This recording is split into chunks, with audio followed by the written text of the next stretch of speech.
బిస్మిల్లాహిర్రహమానిర్రహీం. మిత్రులారా, అస్సలాము అలైకుం. దైవం యొక్క శాంతి అందరిపై కూడా కురియుగాక. ప్రతిరోజు కూడా మనము ఖురాన్ యొక్క ప్రవచనాన్ని మీతో 2 నిమిషాల కార్యక్రమంలో భాగంగా వింటున్నాము. ఖురాన్ మానవాళి యొక్క మార్గ నిర్దేశన కోసం వచ్చినటువంటి గ్రంథము.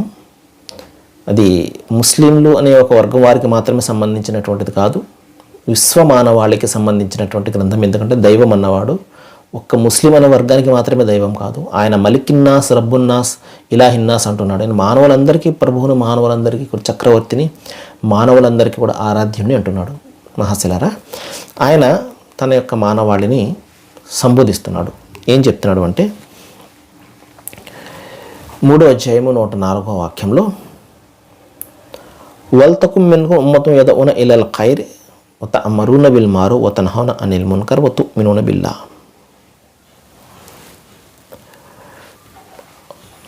అంటే మీలో కొంతమంది తప్పనిసరిగా మంచి వైపునకు పిలిచేవారు, మేలు చేయండి అని ఆజ్ఞాపించేవారు, చెడు నుండి వారించేవారు ఉండాలి అంటున్నాడు. కొంతమంది తప్పనిసరిగా ఉండాలి అంటున్నాడు.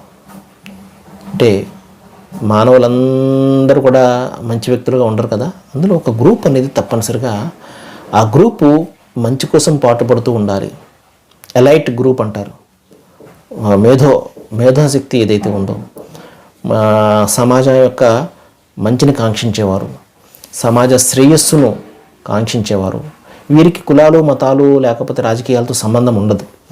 వీరి యొక్క దృష్టి అంతా కూడా ఒక సత్సమాజ నిర్మాణము, మంచి మానవత్వంతో కూడినటువంటి సమాజము, మంచి సమాజము, దేశాభివృద్ధి, ఈ విధమైనటువంటి భావజాలం ఉంటుంది. పాలకుల యొక్క మత విద్వేషాలకు వీరు లోను కారు. ఇటువంటి దైవభీతి పరులే ఉంటారు. మానవుల యొక్క మంచిని కోరేవారే ఉంటారు, మానవుల యొక్క శ్రేయస్సును కోరేవారే ఉంటారు. అటువంటి వారు తప్పనిసరిగా మీలో కొంతమంది ఉండాలి. ఒక పర్సంటేజ్ తప్పనిసరిగా ఉండాలి. వీరేం చేయాలి? మంచిని పెంపొందిస్తూ ఉండాలి, చెడు నుండి వారిస్తూ ఉంటారు, చెడు నుండి ప్రజలను వారిస్తూ ఉండాలి, మేలు చేయండి అని చెప్పేసి ఆజ్ఞాపిస్తూ ఉండాలి.